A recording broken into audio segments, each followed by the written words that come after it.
And if he's a boy,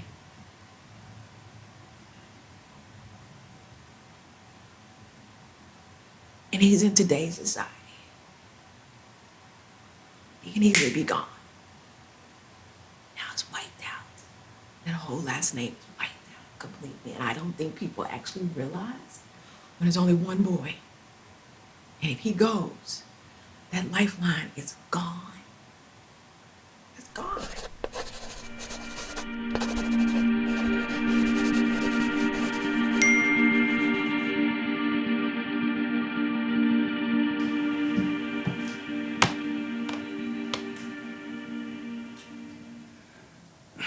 I know you're going to correct me. You're going to beat me up, probably. Y'all don't ask you. No, I'm not going to. It's not about correcting. It's called LLL. What that means? Lifelong learning. I love a good. Are you drinking? Liz, hold on. What? I'm sorry, coffee. Is your coffee cup a lens? Only he would have that. He's different. That's what professionals do. Art quilting. Art quilting. Art quilting. You're going to be fine. But I'm an art quilter, but it's okay. Art quilter. You're an art quilter. Yeah. And well, art. With you being an art quilter, you're telling stories, yes. right? You're telling stories through your art. Mm-hmm. It's more visual. Yes. It's more visual. And tangible. You can touch it. Mm-hmm. And a lot of us are more visual learners. Some of us aren't, but I'm a visual learner. Mm-hmm. And I'm more of an audible too. I like to hear audio and stuff like that too. So if we were quilting through your life right now, as it sits right now in this moment, we ain't gonna go through your life right now, but right now in this moment, how do you start us out? How is your day going?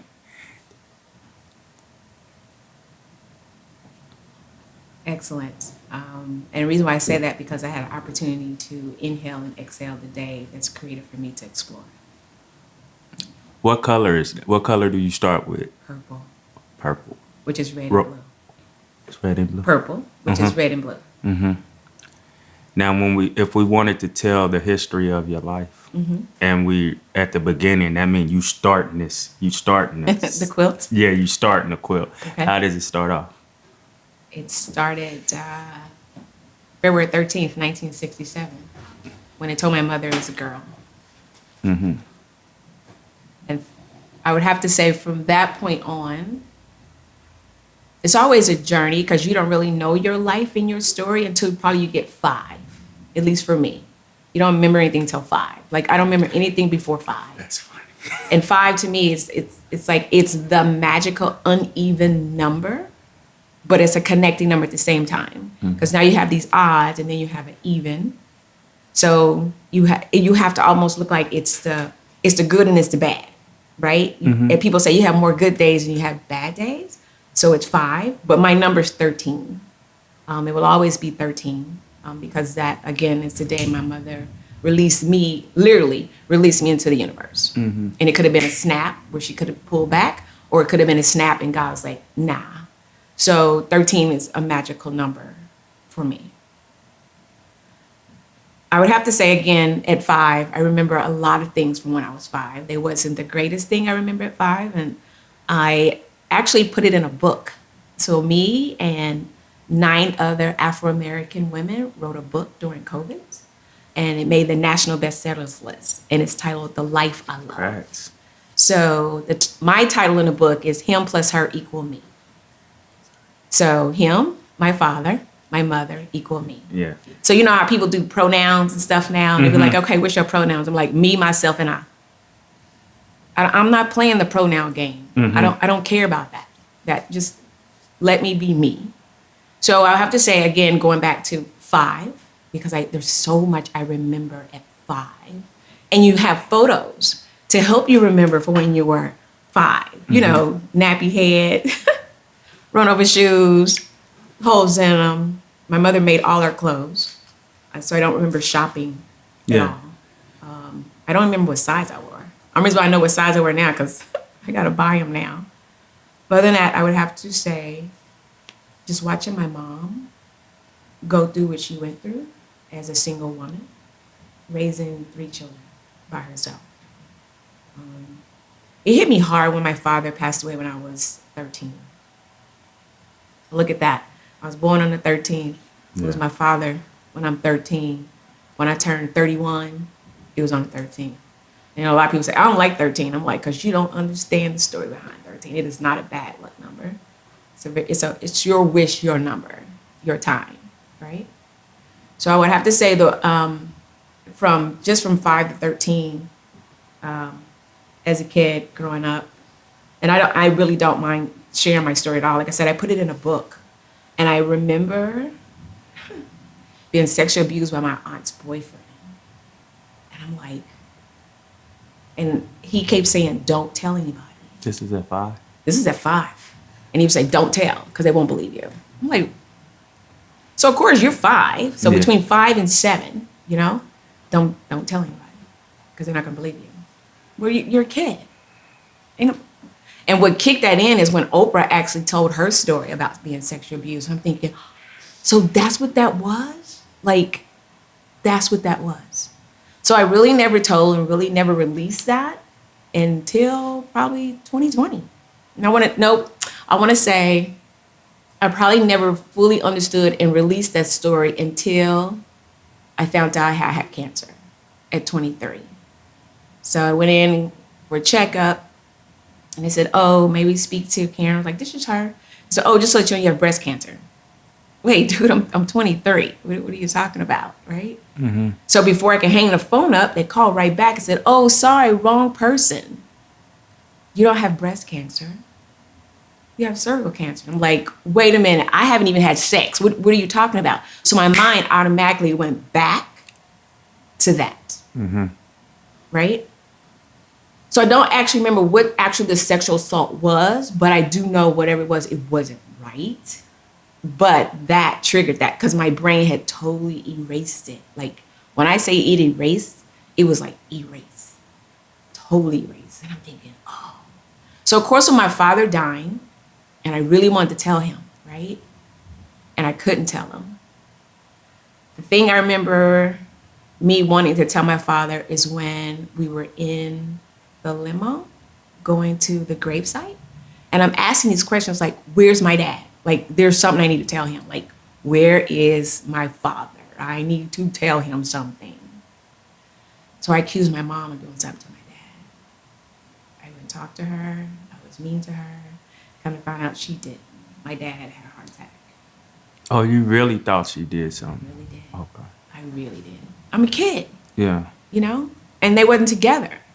So I'm thinking because she knew how much I'm really in love with this dude. Like, I'm loving my pops. Like, you know what I'm saying? I remember when I got my first 10-speed blue bicycle. Oh my gosh, let me tell you, that was nice. My dad would roll over and that he would pull that bicycle out the trunk, and I'm out the back of the truck, and I'm thinking, this is so nice.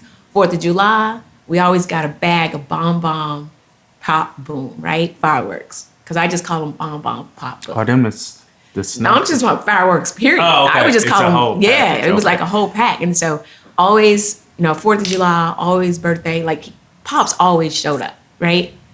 And here's the crazy part. He was pigeon-toed. So them feet flapped over, and I'm thinking, my dad is the coolest dude on the planet, right? My pops is cool. And he always wore that bucket hat that the fellas are wearing now. I'm thinking, my dad wore that a long time ago. And he picked up the dogs. That was his job. And he fought in World War II. Really? Yeah, I had an old pops. Yeah, he fought. His name is Kenneth H. Lewis, and I found him. So his middle name is Harlan, right? And I'm like, so I found him at the cemetery, because remember, I'm a kid. I don't remember a lot of things. So going back when we were driving to the cemetery, and I'm still asking, like, where's my dad? Like, where's my dad? I got to tell him something. Now I feel like I got to tell him because he needs to know. So we get to the cemetery, and we're going to Leavenworth. We get to the cemetery, and all I remember, last thing about my dad, is them rolling this coffin out with the flag on it. And I'm like, okay, what is this? Like, and I'm still in my mind like, where's my dad? What happened to my dad? My sister, she's young, so she ain't paying no attention, right? She just She was like, whatever, just give me some food. I'm still trying to figure like, where's my dad? So they pull him out and all I hear is these horns going off. And I'm like, what does that mean? You know, because growing up back in the 60s, 70s, parents didn't explain hardly anything. You, It's do as I do as I say. Don't ask questions. You know what I mean? So I heard the horn, and then that was like, that chapter closed. It was no goodbye. It just closed. So that was like chapter 13 in my book. And when I asked a lot of teenagers nowadays, I said, do you know any of the 16 chapters in your book? And they're like, no. I said, you can't tell anything from you being alive from 16 years. And they're like, no. I said, you should know every chapter in your book. Every year, you should know that chapter or what happened. And you should be able to close that chapter and start another chapter, right? So I used to draw all the time. Like, that was my passion. I still have drawings from like 1979. And I'm so glad I still have those drawings. And I'm like, oh my gosh, like, I still have these and they look good as hell. Like, I was really good. So growing up, there's this magazine called The Highlights. And you had to draw a pirate, a pig, a turtle, and another one. And you was only supposed to draw one, right? Me, I drew all of them and sent them all off.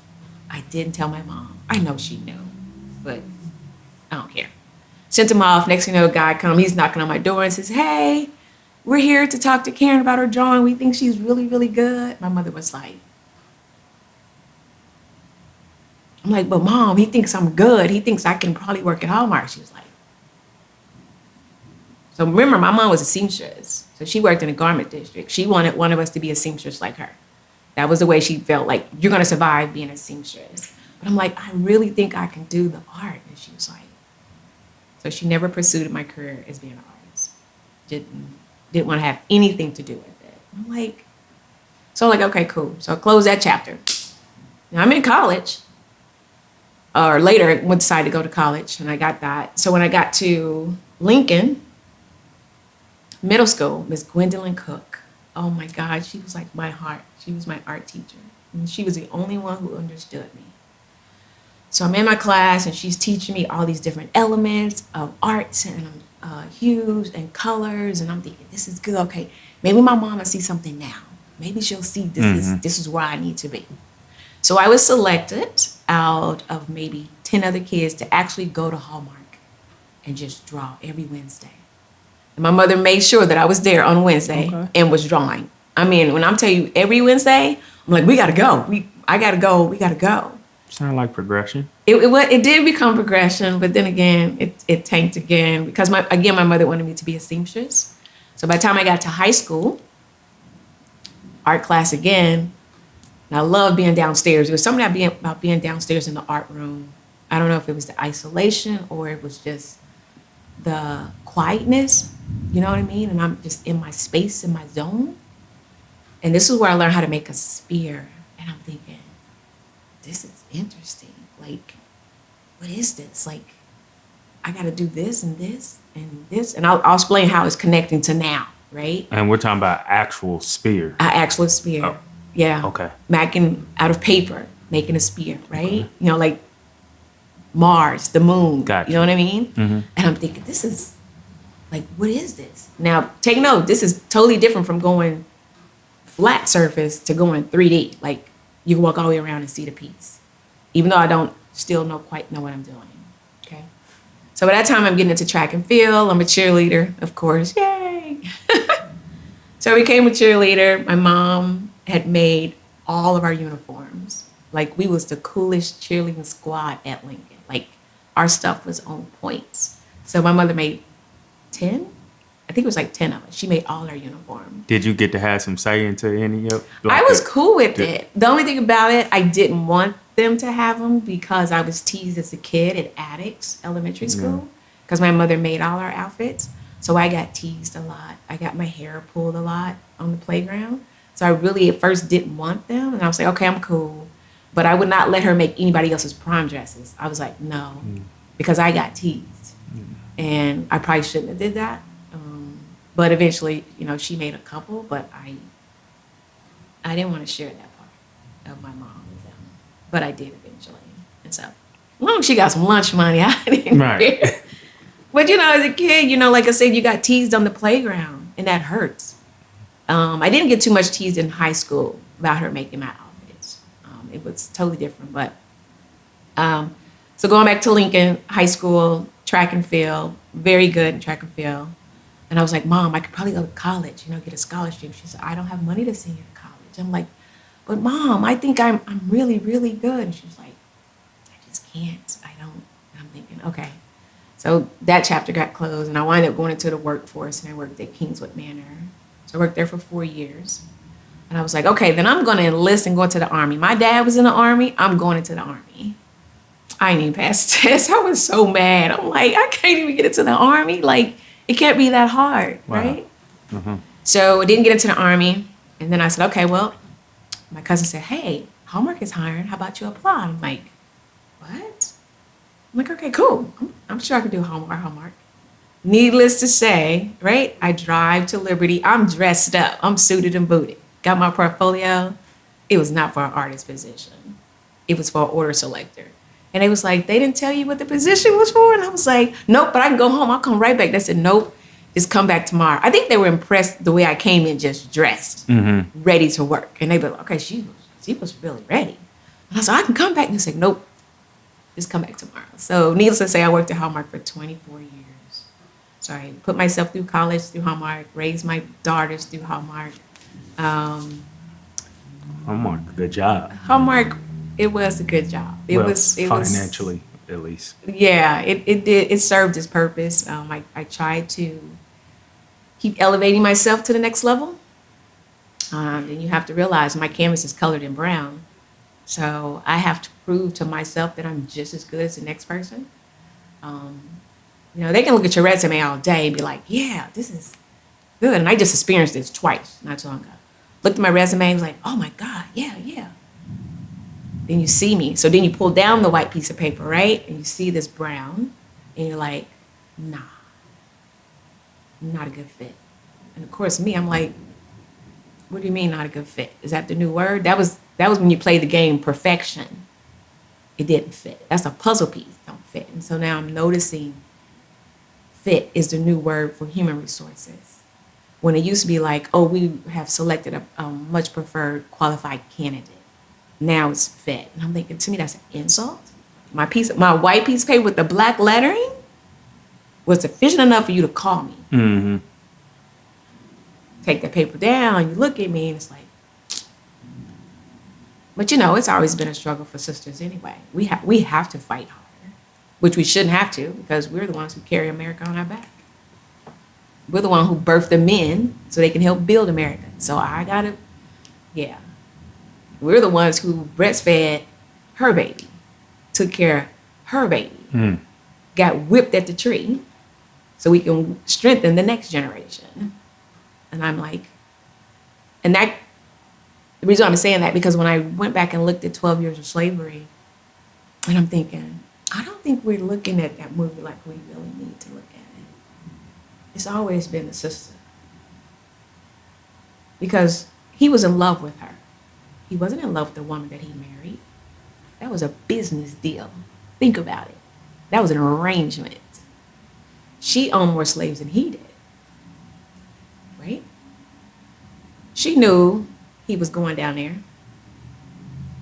She knew he was going down there. When she found out, she was like, nah, tie her up to the tree and whoop her. He didn't really want to whoop her. Because if you look in 12 Years of Slavery, she says, no, whoop her. And she's standing there aggressively, right? Like, whoop her. But what she failed to realize, when you were whooping my ancestor at that tree, you thought you were weakening her. But what you really did is you strengthened me. You strengthened the next generation. Because, everybody said, oh, Black women are so strong. Yeah, we are. But are we really? From dealing with all the stuff we got to go with? It really is the back is strong because of what we're carrying in the bloodline. But sometimes mentally, we're not that strong. It hurts sometimes, a lot. Especially with all the situations you have to go through. And, excuse me. And just being told, no, you're not good enough. Wait, what do you mean I'm not good enough? And what does that really mean? I'm not good enough. For who? I was good enough for my mother to give me life. I was good enough for God to give me air yesterday, today, and hopefully tomorrow. So what do you mean not good enough? Oh, really? You're just saying you just don't want me to be in your space. I'm not good enough to be in your space. But it ain't about you, it's about me. It's me, myself, and I. But at the same time, we're inhaling and exhaling the exact same air. So what do you still mean I'm not good enough? At the end of the day, we're all drinking the same recyclable toilet water, right? I don't hear nobody complain about that. Is anybody complaining about that? We're bathing in the exact same recycled water. Ain't nobody complaining about that. Nobody's complaining about the air we're inhaling until COVID came. Now we all had problems. You know what I mean? We've been sharing air for thousands of years, and now it's a problem. And I always have, when I do my presentation, I've always had started to be like, if we can inhale and exhale the exact same air, what's the problem? That's hard. That's a hard way to put it.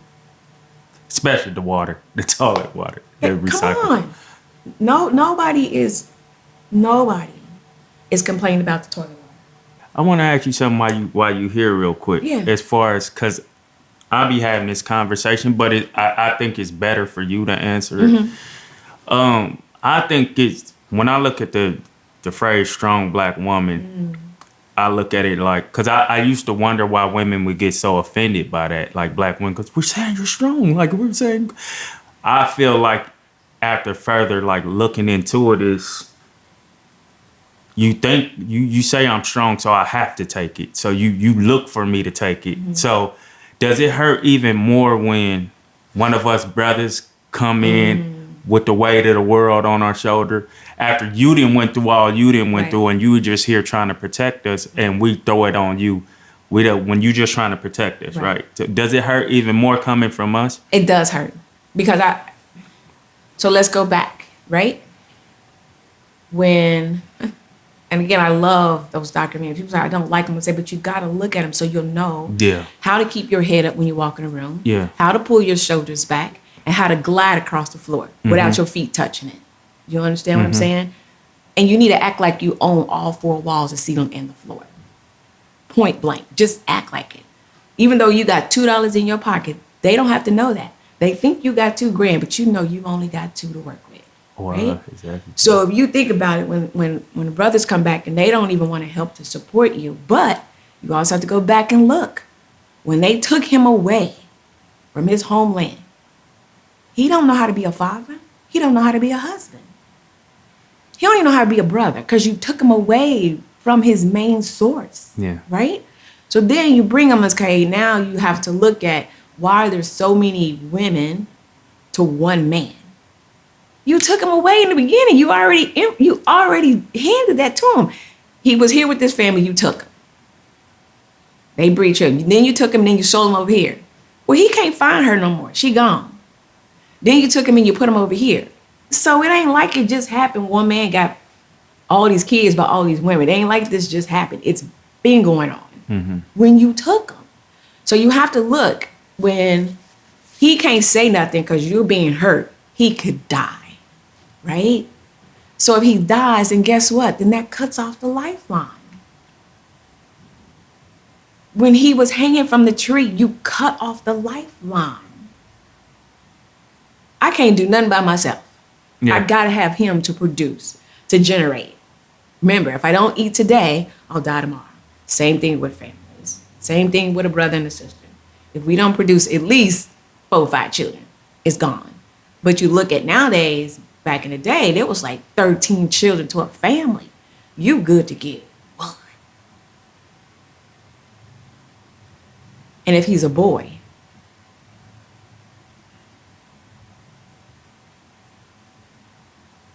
and he's in today's society, he can easily be gone. Now it's wiped out. That whole last name is wiped out completely. And I don't think people actually realize when there's only one boy. And if he goes, that lifeline is gone. It's gone. Even when you go back and you look at women, and you said the brother coming close to mine, if you look at it, women, especially sisters, we will never have our own last name. Think about it. We got daddy's last name, or we got our husband's last name. We don't have a last name. And those are not even our last names. Those are our slave master's last name. So you'll never have a last name. Somebody said, well, after I get a divorce, I'm going back. I said, huh? You're going back to which name? I said, but you're going back to your daddy's last name. You're going back to your daddy's last name, which is his great-great-great-great-grandfather's slave owner's last name. Mm-hmm. So even with me being Art by E. Lewis, people are like, well, who is Art by E. Lewis? I said, oh, that's my dad's slave owner's last name. Because I've been honoring my mom's all this time. So I thought maybe I'll go over here and add him to the pot too. Not necessarily I'm giving those slave owners the last name, but I'm honoring my father. Yeah. Because I haven't been honoring my father. But if it wasn't for my father, it wouldn't be on me, right? I mean, he kissed my mom. So people are like, you're so beautiful. I said, oh, my dad did a good job. For sure. It's my dad, and I'll say it in a minute, it's my dad's fault. He kissed my mom. Because you think about it, even with art, right? So if you look at art is very important. It's a very, very important word. Art is earth, right? So when God made the earth, he made that, right? Yes. EHRTH. Then God said, well, you know something? I got to make sure there's something that's going to create and keep the life of the earth alive. So let me take this H, put it in front of the E. Now I got a heart.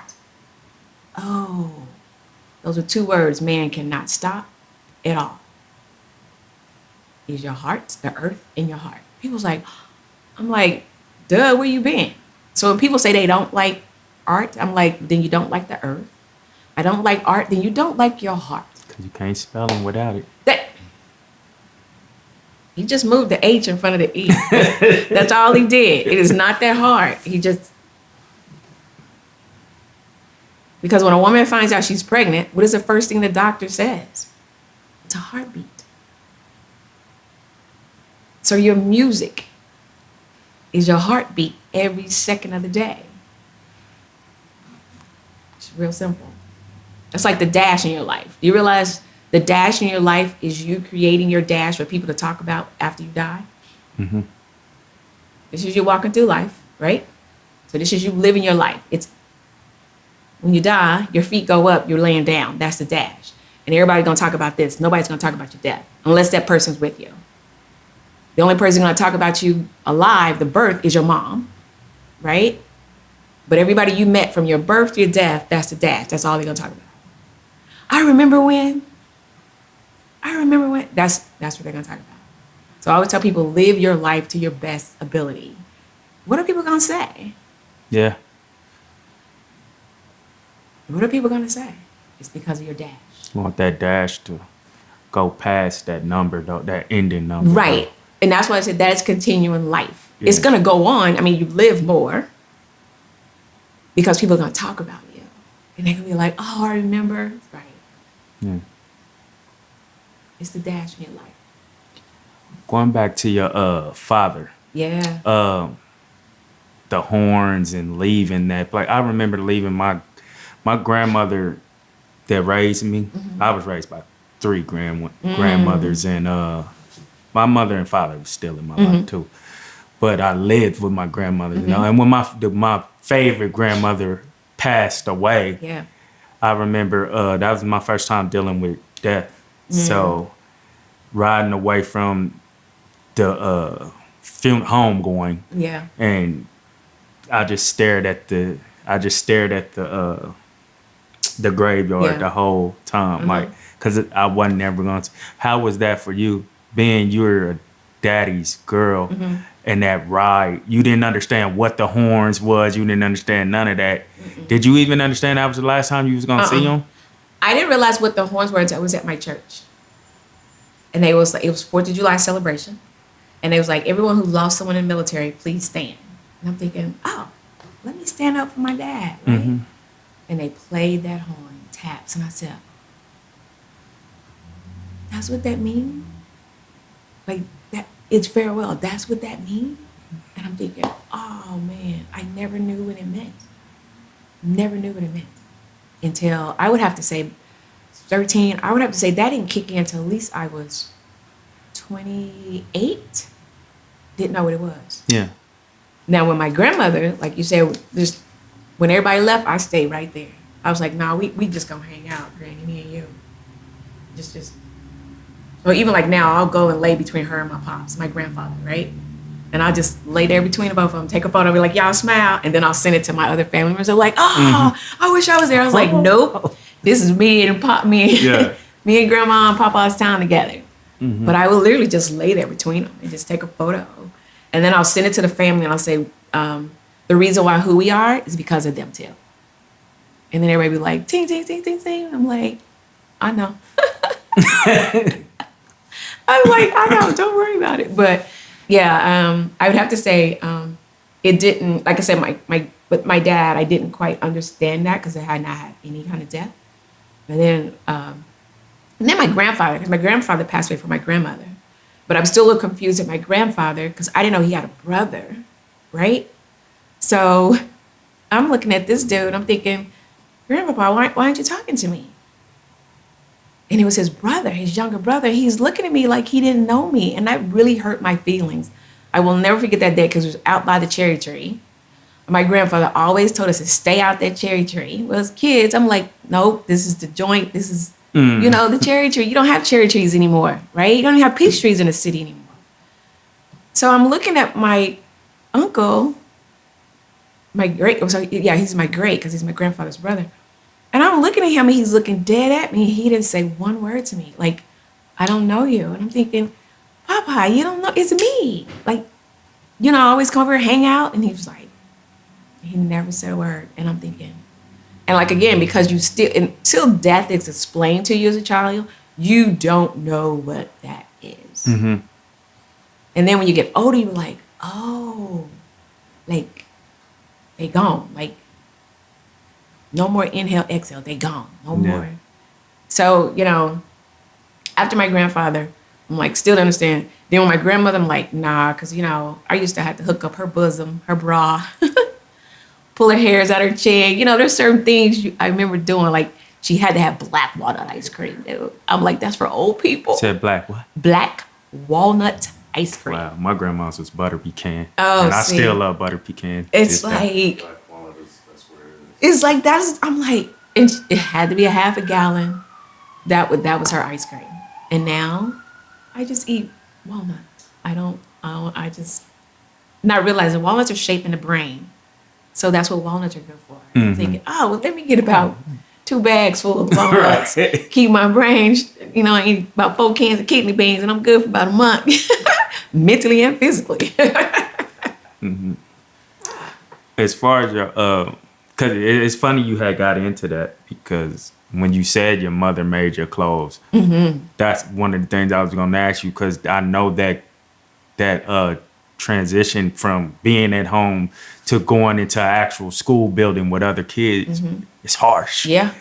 And then to see them with like these designer clothes or whatever they got on it, it's nothing like what you got on. Can you remember the first interaction that had you like, this is... I would have to say the first interaction, I remember that outfit to this day. It was green plaid. And I loved that outfit too. And my collar was solid green. My pockets had the flap. They were green.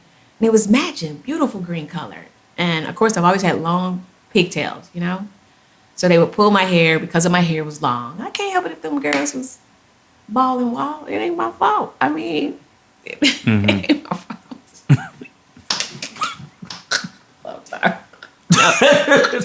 Now that I go back and look at it, I'm like, oh. So I remember on the playground, and it's so funny because, Addicts now is the new Zoho Brothers Art Center. Oh, you went to Addicts? Yeah, I went to Addicts. Okay. And so I know exactly where I was standing on the playground, the whole 9 yards, the whole outfit. And it really hurt like a lot. I don't know why they didn't tease my sister though. That's why I'm so like, why didn't they, I'm about to call and ask her, why didn't they tease you on the playground and just tease me? But it hurt a lot. And I have to say, I think it hurt me so much to where it made me stronger at the same time. Because I think if I hadn't went through that, I wouldn't be where I am now. Yeah. Because now I really don't care. And I wish I kind of had that attitude then, because I probably would have whooped your tail on that playground. But I didn't want to get it suspended because I would have been the one going home. I'm just saying. You would have been on the hopscotch on number 10, face down. Not seriously, I wouldn't hurt you that bad. We don't know.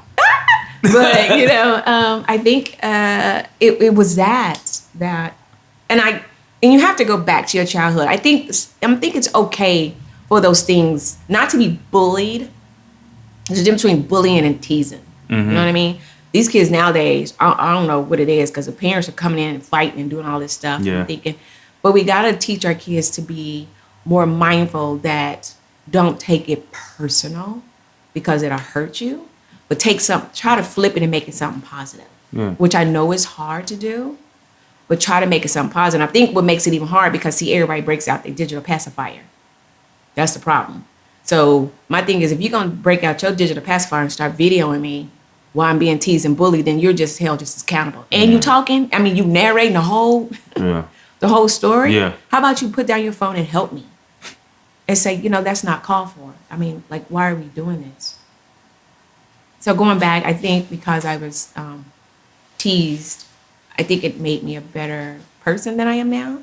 And the reason why I say that, because with my daughters, I was part of Sherwood Center. This is where children have autism, right? And I guess my girls were probably like maybe 7 and 10, right about that age. And at that time, you pretty much can tell, and you're exposed to certain things and know. So I started volunteering at Sherwood Center, and I wanted my girls to be a part of that, to see that everybody has a challenge. I'm one of those people, I don't like the word disability, I like the word challenge.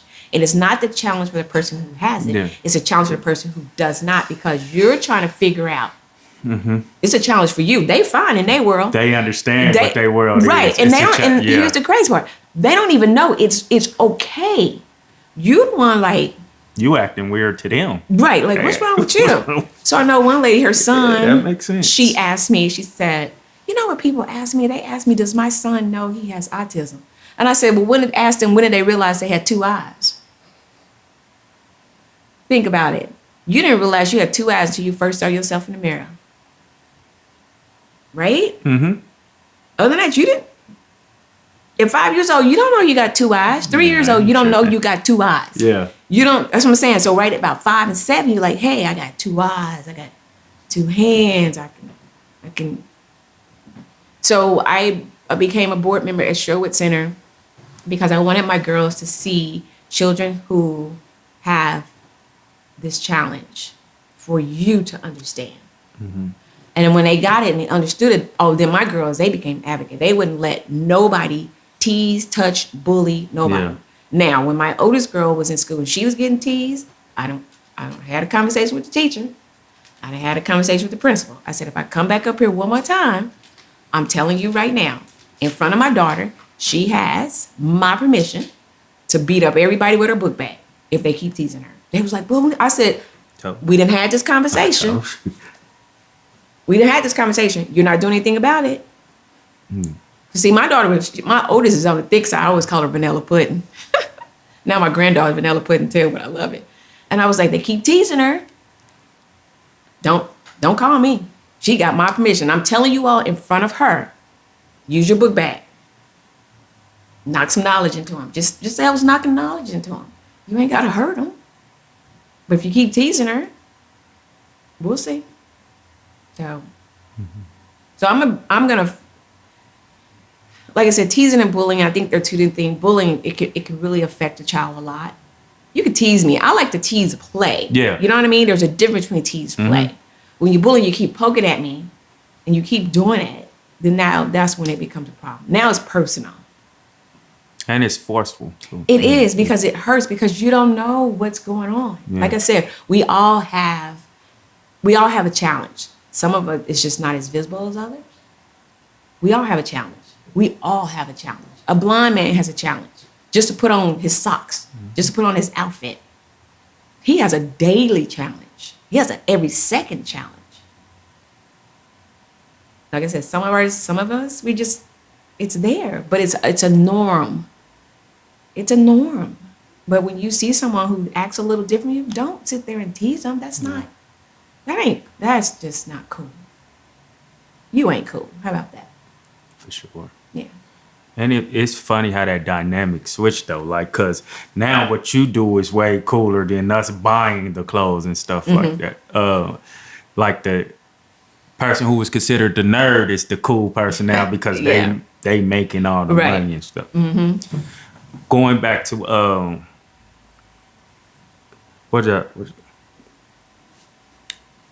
how'd you let your mom know? Your mom didn't know until, I think you said 2020, as far as you being touched, sexual? To tell you the truth, I really didn't even tell my mom. I still didn't even. But she knows. She probably knew, but I didn't. It became to a point, it was like, what is the purpose now? Okay. You know what I mean? Like, what is the purpose now? So y'all haven't talked about it. Well, my mom transitioned in 2016. Oh, she. Okay. Right. So I wrote the book like way after. And the only reason why I wrote the book with the other women, because I was like, well, let me just share a story. Like, what is it going to hurt? Yeah. Maybe it'll strengthen somebody else, which I think it really did. Because I was part of this group called TIC. It's called Truth and Comedy, right? And I wasn't going to do my story. That's fire. But the guy named Byron Stamp, if you guys get a chance, look up Byron Stamp, and it's called TIC, Truth and Comedy. And it's an actual tick. And people said, it's a spider. He said, no, it's a tick. And so Byron said, hey, would you mind telling your story? And so I wrote it out. And I was like, yeah, might as well. He was like, wow. Like, wow. So when I was telling my story, when the people are coming in, I had a piece of paper that said she, her, and me, right? And I had like 9 pieces of paper. So 3 hers, 3 me's, and 3 she's. Because I wanted to see who else is feeling the same way I'm feeling. It's not just me. So when I was telling my story, and I told the ladies, I said, okay, while I'm telling the story, if you feel like you are she, her, or me, hold up your paper. Oh, man, you should have seen the paper. Some were like right here, where I tell she was still kind of scared, right? Some was like, hey, I'm going through it. And the other one was like, I understand what you're saying. So I was reading the levels. But like I said, it was she, her, me. So I'm telling the story, and I'm thinking, okay, well, this is kind of good. Maybe I should keep going with this story. And like I said, Byron didn't even know who I was. He was just, looking for people to be a part of it. So it's 3 storytellers. You have 12 minutes to tell your story. And then there's 3 artists. No, 3 storytellers, 3 comedians. And then an artist. So whoever's the artist, they get everybody's story. They get a story from one of the people, right? So, of course, Byron had my story. So he has to make enlightenment of it and make it funny. So when he makes it funny, some people don't like that. But when he made it funny, I'm thinking, it really wasn't that bad. Because I'm in the back now. I'm dying. I'm cracking up. I'm thinking, but it was a good way to help you release that pain that you've been hanging on. So the longer you hang on to it, the more you're going to hurt, the more you'll have triggers, the more things that come up, and you feel like you can't move forward. So after he did that, someone said, well, would you be willing to be a part of our book? And I'm thinking, sure. So see how he just kept revolving. And at that time, I still never told my mom. I mean, like, what was the purpose of it at that time? And was honored to do the book. Like I said, it made the national bestsellers list. So. Congrats. I know. Still got a whole bunch of books to sell. Books are hard to sell. Imagine. Books. I don't want to tote books. I don't want to carry books. I'm at the point where somebody just buy our piece, you get a free book. That's where I'm at right now. You get a free book. If you package it, I mean, that's one of those Right. things. It's like, you get an art piece? I'll take 10% off the book. Yeah. So That makes sense. yeah.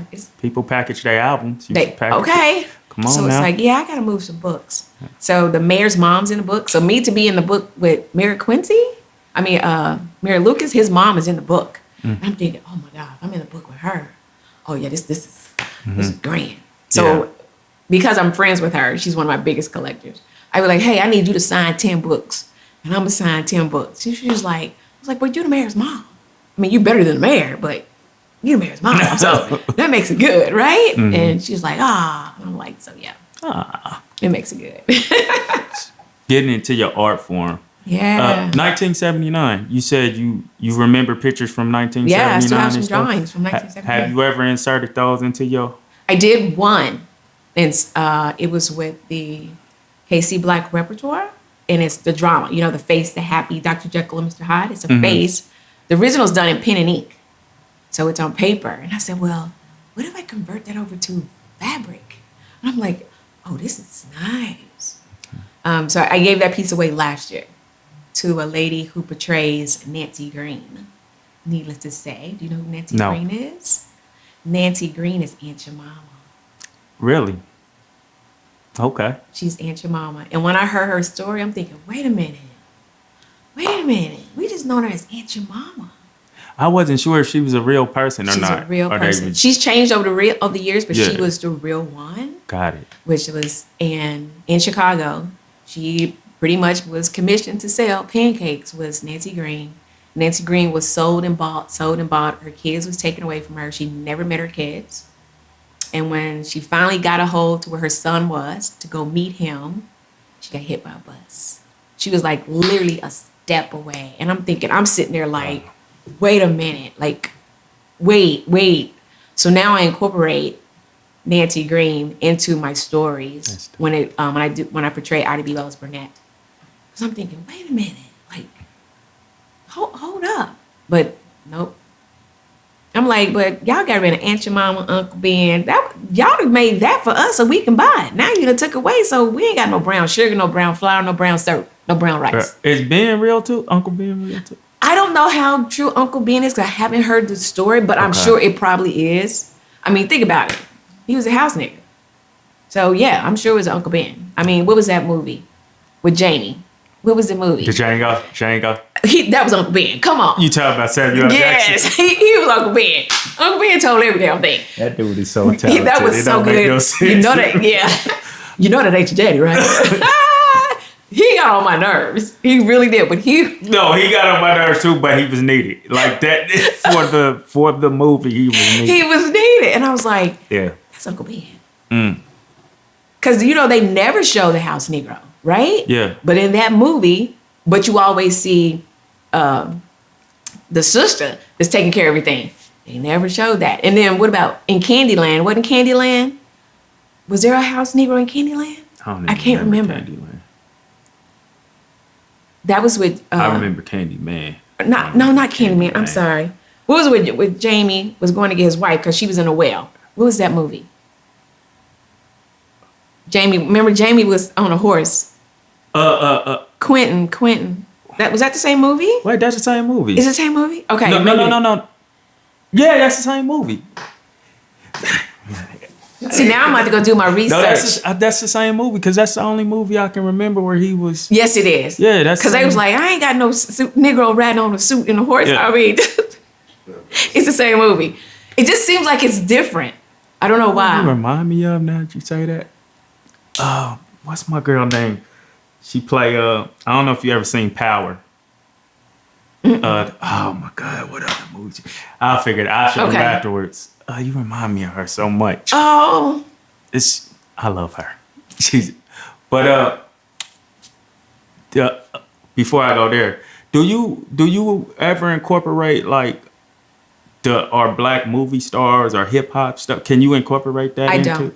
I prefer not to. Okay. Because because eventually it'll fade out. It's only the now. Like Nina Simone stated, it is an artist's duty to capture and promote the now. So if I do it, like say for instance, I was to draw a celebrity now, it's gonna die out. Okay, like Tina Turner, it'll die out. Okay. You know what I mean? And then I'm just stuck on that piece. So my pieces are very, needless to say, I do not have a clue how this came about. I guess it's just been my gift to do it. So my very first solo that I put together, and I'm so honored that I did it, but it came from Mr. Ron Chaney, who owned the Ethnic Art Gallery on 18th and Vine. He was like my hero, my mentor, my father figure, all that. So inspiring. He's like, you can do this. So between him and a lady by the name of Selena O'Neill in 2017, and she said, you got this. And I'm like, got what? He was like, you got this. And never told me what it was. He was like, but you got this. And I'm like, got what? because I always dress in character. I love 1950 vintage wear. It's something about them girls. Oh my gosh. And of course, people ask me, they're like, is this your real waistline? I'm like, like one lady literally, bless her heart, she literally touched and she's like, this is your waistline. I'm like, yeah, this is really my, she said, hey, no. I was like, no, this is really my waistline. She just made me feel so good. And I was like, no, I don't, there's no corset, there's no duct tape, even though I will tease. And I'd be like, oh, we got to get done because I got to come out this duct tape. Duct tape is crazy. Hey, but duct tape do some things. I'm just saying, duct tape does wonders. It'll take off warts and everything. I would imagine y'all not putting that directly on your body. So I say that to be funny. I would never do duct tape. Oh, okay, that sounds like that hurt.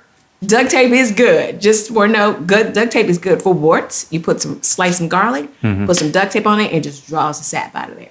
Okay. I wish I'd have known that before I spent $70 for my daughter to freeze dry ice. So it's the same thing as if you put some dried ice on a wart. I guess whatever it does. I'm thinking, so I could have used duct tape. I could have used slice of garlic for the like spaghetti I get at the house. And he was like, yeah. I was like, okay. Next. But yeah, so I love 1950s vintage wear. I collect those dresses, the hats, the gloves. I collect them. I can't do the shoes because they ain't that comfortable. Right. So I have to wear dancer shoes when I do my performance. So like I said, it started, I would have to say, I actually knew I had it when I was invited to Australia, to the Australian Jazz Museum. That's when I knew I had it. And that's when everybody wanted to be my friend. And I'm like, so y'all want to do the Mike Jones on me. Mike Jones. First you didn't know me. Now y'all phone me Mike Jones. And I'm like, I use that line a lot. So thank you, Mike Jones. Everybody's like, so where you at? I said, I'm down under. I'm a day ahead of you. Wherever I'm at right now, I'm a day ahead of you. Fire. They're like, what? I said, don't worry about it. I'm a day ahead of you. So I was honored to be asked, would you be willing to come to Australia? I'm thinking, tell me when I need to be there. This happened in September. I was there in December. No questions asked. Gone. I got fluked out. Ain't that what y'all say? Fluked out. It's funny. Flew out. So I'm honored to say that that's on my repertoire now because now I am and it's funny how things go backwards, how it can start at the end to pull you to the beginning, right? Even though you don't see that. And it's happened to me twice now. So in Australia, never thought. So now I'm a certified international tour manager and I'm a certified national storyteller. Well, I've already flown international, so that was already marked and stamped before I even got the paperwork. And I'm thinking, wow, okay, God. So you already can preset me somewhere to prepare me because, you got to have a piece of paper, right? To be like, you're legit. But I'm like, God already said. I was already legit. God had already set it up. Oh. So now when I say it, it's like, oh, yeah, she's an international. I'm like, I don't need you to say that. It's already on my paper. I was there before. So by the time I got back, I'm thinking, okay, this is going to work for me. I can make contact to the public library, said, hey, would you be willing to come in and do storytelling? And I'm like, sure. I had like 13 gigs, like back to back to back to back to back. Then I got my certification as a certified storyteller. So I already had these gigs. So see what I'm saying? I had all this storytelling, and then I go get the paperwork. I'm thinking. And then the blessing, how it all came together. My very first out-of-state exhibition was in Baltimore. And I got my certification also. So I said, that was the point. I had to start at this end so I can understand and appreciate what the beginning looked like. Because normally you would go from here to there, right? And I'm thinking, oh, man. So I got my certification online, the exact same time I'm doing my very first exhibition in Baltimore. But prior to that, like I said, I was talking about Ron Chaney passing away. And Selena said, I need you to go to your studio and just shut off. I literally resigned from my job. I walked out. And I said, I'm just calling to let you know I'm not coming in tomorrow. Well, we need to have a talk. I said, no, I can't do this no more. I gotta go. Went to my studio, shut off for 3 months. I didn't talk to nobody. I watched what I was eating. I was heavy prayer. It was deeper than what I thought it was until I got done. So my exhibition had 21 textiles. So I told 21 textiles in 3 months. That's unheard of. What exactly is a textile? So they're the coming together of the pieces of artwork coming together. And there were all these different forms that I had created. So when you walked into and before we got to that part, so we're planning the exhibition, right? And I take my portfolio to the Black Archives, thanks to Quincy, right? And she said, well, just go ask Dr. Carmelia if you can host a show over here. Now, prior to that, I've been doing all my research, how to go in and get everything ready. I took her my portfolio, and she said, yeah, you can have one. You can have it in October. I'm like, no problem. And she come back and said, oh, you can't do October, you can do November. I said, cool, we'll do November. And she said, well, you can't put holes in the wall. I said, oh, then I ain't doing no show. I can't put holes in the wall. Then someone said, excuse me? You know, you get that tap, you're like, no. So I said, okay, I'm good. We'll do the show. So I had to plan it all out. Now they wanted to tell me how they want it. I said, no, I can't do it the way you want it. It has to be done a certain way because this is my assignment.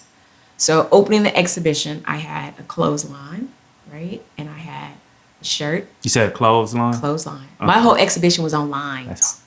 And I'll explain the whole lines to you. So I made a clothesline, at Grandma's house back in the day, how she hung them clothes on that line? Okay. So, that goes way back to our enslaved running. And to get clean clothes, where were they at? On the line. On the clothesline. Right. Because they had to get out them clothes because they were sour. The dogs pick up. They was on the line. Clothes wasn't on the line, just be on the line. Them clothes was there so you can get some fresh ones. You know what I'm saying? Get all pressed up and go on about your business and wash them out for the next person.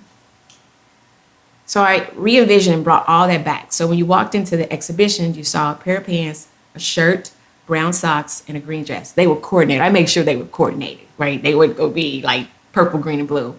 But I made it to where they were earth tone colors, right? So I had rope, I had the buckets with the burlap, with the concrete, the whole 9 yards. You had to walk around to see everybody else that was on clotheslines too. So I had all these pieces that was on clotheslines. So like I said, I sold 21 pieces. I didn't realize all that was in me. The last piece was the most hurtful piece. I did not know what I was doing. I just knew I had to create this piece. So the colors on it were all these different shades of brown. Again, because we are not black. And it's so sad that our names has to change on our birth certificates, right? So if you go back and you look at your grandmother's, it probably says Negro or color, right? Mm-hmm.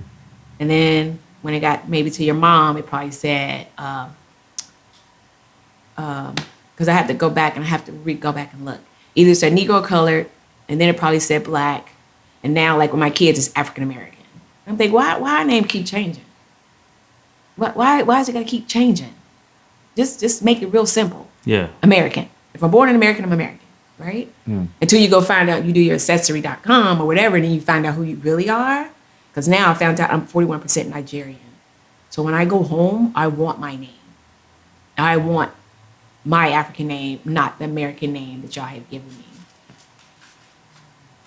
And I'm going to double back. Remember we were talking about the woman being whipped at the tree? Mm-hmm. So I explained to some of my sisters, I said, do you realize as women of color, we're already born with 2 strikes? And one of my sisters literally argued with me. She says, I ain't been born with 2 strikes. I said, yes, you are. You're born with 2 strikes. And ain't nothing you can do about it. On your birth certificate, they mark 2 X's automatically. They mark 2 X's automatically. You're already born with 2 strikes. The 3rd one's on you. Either you're going to make a difference or you're not. And I had to go back and think. I'm thinking, oh, dang, I am born with 2 strikes. You already marked female. You already marked black. Ain't that 2 strikes? That ain't even a given. And I didn't see that until I was a witness to a car wreck, right? Police officer go talk to one woman. He comes to me. Guess what he already has written on his paper? BF. Black female. 2 strikes. I said, what does the BF mean? He said, black female. I said, wait a minute, hold up. You didn't even, he said, but that's the only way I can describe you. I said, wow. He didn't even ask me my name at that time. He didn't ask my name, my age, what I seen. He just said, okay. Okay. The third one's on me. So if I go off and do something I ain't supposed to do, that's my third one. And it's either life in jail or 6 feet under. That's your third strike. I'm thinking. So going back to the exhibition, when I did the last piece of the 21 pieces, I made all these different shades of brown, right? And I'm thinking, whoa. Now take note, this piece is 104 inches long or wide. 36 inches long. Wide, long. Putting it together, I'm thinking, this is heavier than what I think it is. I don't know how much different shades of brown fabric I bought, but I made sure I bought it. And they're all 1/2 inch, 2.5 inches, right? Now, I'm not a traditional quilter, so of course, I don't know no 1/2 inch. I'm just going to do inch. And of course, when you do that, it shrinks. That's why they say, cut everything in 1/2 inch, because you're going to sew 1/2 inch. Mm-hmm. And then I bought black and I bought silver. So I put the black and the silver between the different shades of brown because the black represents the death on the ship and the silver represents the connecting of them. But the way the pieces are layered is like how they were stacked and layered on the ship. And then on the outside of it is brown, looked like wood. So I made the wood on the outside of it, and it was 3 inches. And then on the outside of it was another 3 inches to represent the Atlantic and the water. So because I'm not a traditional quilter, they sew certain ways. Everything has to be sewed a certain way. Because I'm born in a seamstress household, right? Everything is 1/2 inch, 1/4 inch. You have to sew a certain way. So we hang her up to get her ready for her photo shoot. Oh my goodness, right? The top part is nice and straight. I mean, I pressed her all out. Like she got pressed, she got starched. You know, like you do your jeans back in the day, you get them creases. Yeah. So she's all stressed out. And then here is where everybody was like, oh, I see it. Because of the way I sewed it, it was looking like she was serpentine, right? So you could see the ripples in it. And I was like,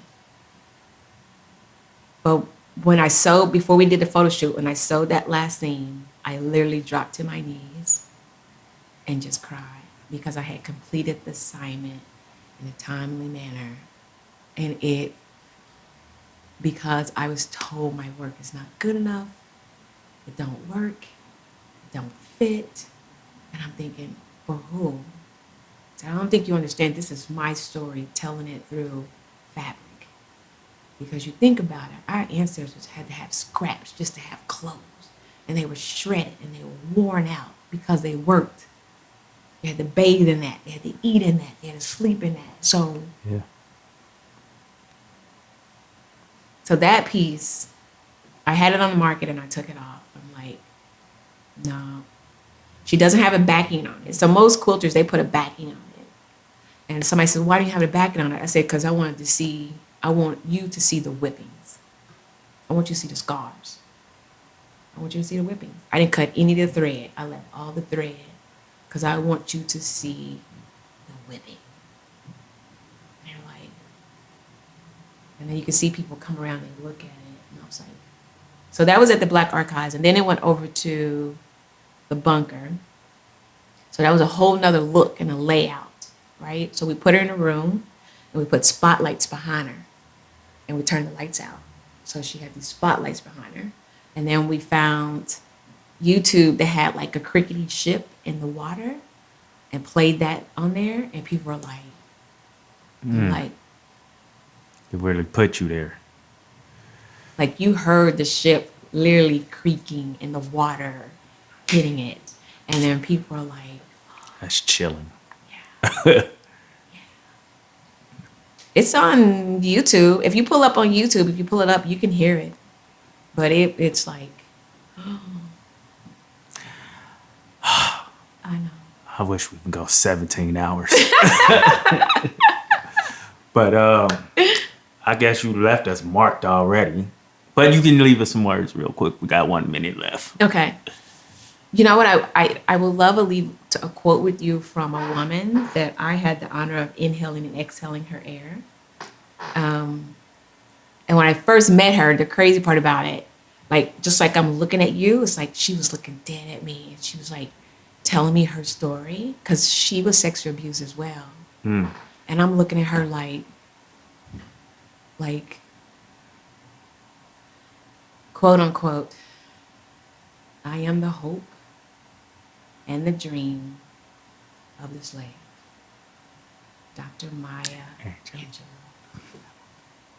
Let me tell you something. When you hear that woman's voice up close, it stays with you forever. Yes. And I told her she was the 5th most important woman in the world. Because I said, there's Mary, right? Mm-hmm. And I said, there's my grandmother, my mother, and then who else? No, I said Mary. Oh, I said Eve. Because, it would be Victoria's Secrets if it wasn't for Eve. So it's Eve. You got to go Eve. So Eve, Mary. And then she said, no, your daughters are your most important women in the world. And I said, oh. But you, and she was like, nope, your daughters. So between her and Jane Elliott, if you get a chance, do your research on Jane Elliott. Yeah. Jane Elliott. So between Maya and Jane Elliott, both of them giving me a torch, it's my job to keep it lit. Somebody asked, why do you tell these stories? I say, because you're taking away books. You're taking away books. Yeah. So you can't stop me from telling the story. But you can take all the books you want to, but you can't stop me from telling the story. So I'm going to keep telling the story. Until somebody tell me they don't want to hear it. And I'll tell people, I'm going to say Negro. I'm going to say colored. I will say Afro-American, and I do not say black, because that's today's word. Yeah, I erase the real words. But those words were not allowed back then. Like, I'm going to portray Sarah Rector, right? And it has Negress in there. And I said, I knew the females had a name. It wasn't Negro for females. It's Negress. I said, oh, okay, I can't wait to use that word. That sounds so royal. I know, it does, doesn't it? Negress. Because I was like, and then I go and I It's read. with God, it's like Yes, Negress. Negress. Yeah, and then it's Negra. There's some with the spell with the A. And I said, see, it's Negress. I was like, wait a minute. Wait a minute. It just sounds royalty. I just might have to get a shirt that says, I am a Negress. Okay. That mean only her mic is running? Both mics running. Okay. Just to cover it. I'm sorry. Negress. Okay. I'm a Negress. That's just going to be my next shirt. Can't nobody stop me, right? That's hard. You mind praying this out? I don't mind. It'd be my honor. Thank you. Heavenly Father, most of all, thank you for creating this day for us to rejoice and be in. Thank you for creating days that end with the letters D-A-Y, Father, because you're the Alpha and the Omega, Alpha and the Omega, the beginning and the end. You already had this day implemented, and I already had it programmed. It's just waiting for us to actually implement it and for us to be able to come together. Yes. I'm so honored how you foresee what needs to be done and how you managed to bring it together. So thank you for always willing to mold us, but thank you for always willing to sometimes to pull us back to let us know that you are always in charge. You'll allow us to inhale and exhale daily. You'll allow us to see things that needs to be seen. You also have the capability of just wiping our path clean, no matter what we may have said or done. Thank you for never letting our hand go, even though there are times we do let your hand go. But Heavenly Father, I just ask you continue to clear our paths and remove certain things. As I would always pray, Heavenly Father, please allow my tongue to only speak of positive things, and do not let anything negative come. If I see any kind of negative, Heavenly Father, please allow my tongue to only speak the positive. And only speak the positive of things that you have engaged me to speak. Even though I may think them, God, but please do not let them come through over my tongue and through my lips. Because once you release that into the universe, you cannot bring it back. So Heavenly Father, thank you again for creating days that end with the letters D-A-Y. Thank you for allowing our heartbeats to connect at this second, at this moment, and at this time. And in Jesus' name I pray, amen. Amen. Rastafari. Thank you for inhaling and exhaling in this space with us. You're You right. gonna have me saying that now. I think it's so important. Even when I open my shows, and I haven't been doing it lately, so I got to go make sure I go back. But I would always open my shows and I would say, may I obtain permission from an elder to speak? And people are like, what is that? And I'm like, you're asking whoever is the senior in house Yeah. to acknowledge what you're going to say, and you're going to say it correctly. And if you don't, then they will pull it and check you. And I think we have lost that. And every now and then you'll hear it, but not very much. Yeah. So I always try to make sure I educate people and be like, please always ask for permission from my elder to speak. And then you proceed to go in and say what you need to say. But yeah. The goal is to leave a lasting imprint on their minds and their hearts. We pray you've been indelibly marked. Okay. They're going to be like, Hey. a Rastafari. Appreciate You're you. more than welcome. You're more than welcome. Well, you know.